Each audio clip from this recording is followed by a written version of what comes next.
Today was the news that I've been dreading for the last 11 years. Charlie went to the vet because he had a suspicious bump, and they said that Charlie has a month to live, at the very most maybe 3 months. And what's so sad about it is, look at him, he looks perfectly normal. Come on, Charlie. So he's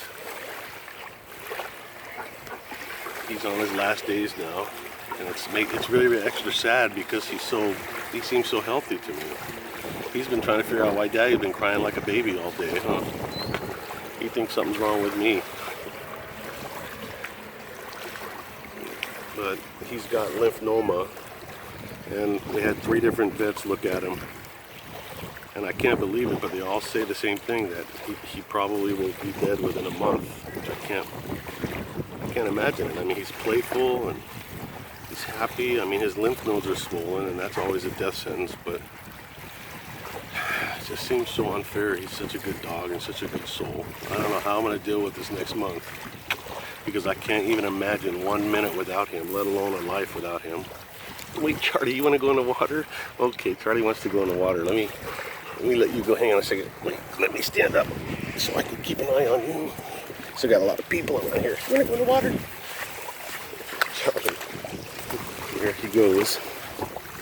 You silly boy. You stay by Daddy. Uh-oh. No, you stay by Daddy. Come on. Come here. Somebody else's dog came running by here. Let me get a leash on you. Hey YouTube, it's me. I'm back in the truck now with Charlie. Somebody had a loose pit bull that was running around, so that's all I need is for Charlie to get bit here. But yeah, so, you know, what can I say? I mean, I'm not looking for a bunch of sympathy. Everybody that's been on this channel for more than 2 minutes knows that my whole life revolves around Charlie. That's a mistake I made. I never should have loved him as much as I do. I mean, that is a dangerous thing to do, to love anything that much. And Charlie came into my life when, you know, I had been coming out of my 20-year marriage, and I had felt extremely betrayed, and, you know, I kind of wrote off humanity and just pushed all of the love in my heart, every ounce of it, into this dog. And of course I love my wife, but my new wife. But at that time, for years, I was extremely devastated, and I just didn't like people. And when Charlie came along, he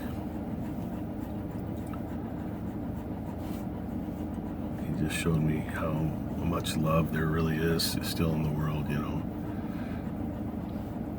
And I just, you know, like I was saying in the last clip there,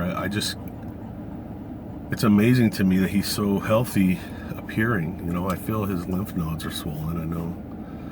I know that that's a death sentence, and they took a biopsy today. But when she told me he probably has a month to live, I just came unglued. I mean, that's hard for me to even imagine.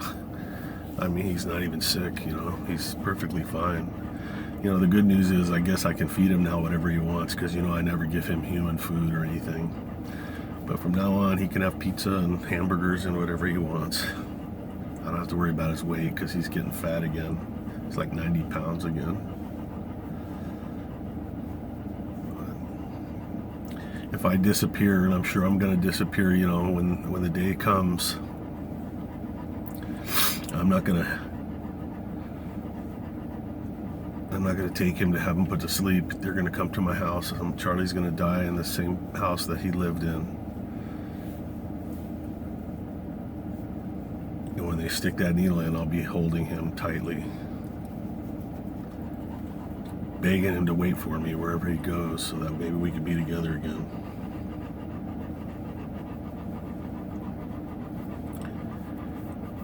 I'm sure you guys won't see very much of me for a while. That's not because I went and hung myself. It's just, you know, I'm going to have to relearn.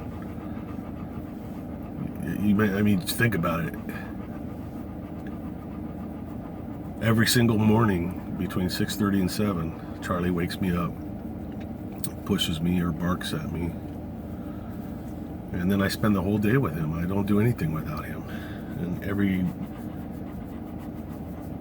everything I do is predicated on Charlie. I mean, I'm building the cabin up there at the bug out location, and that place was always dedicated to him. And he's just so depressing. I mean, I just think to myself, he's not going to get to see that. And of course, him and I, our favorite thing is playing in the snow. And now I think Charlie won't see snow again. And I'm just probably torturing myself with all these thoughts, But I'm sure that I probably won't be making YouTube videos for a while.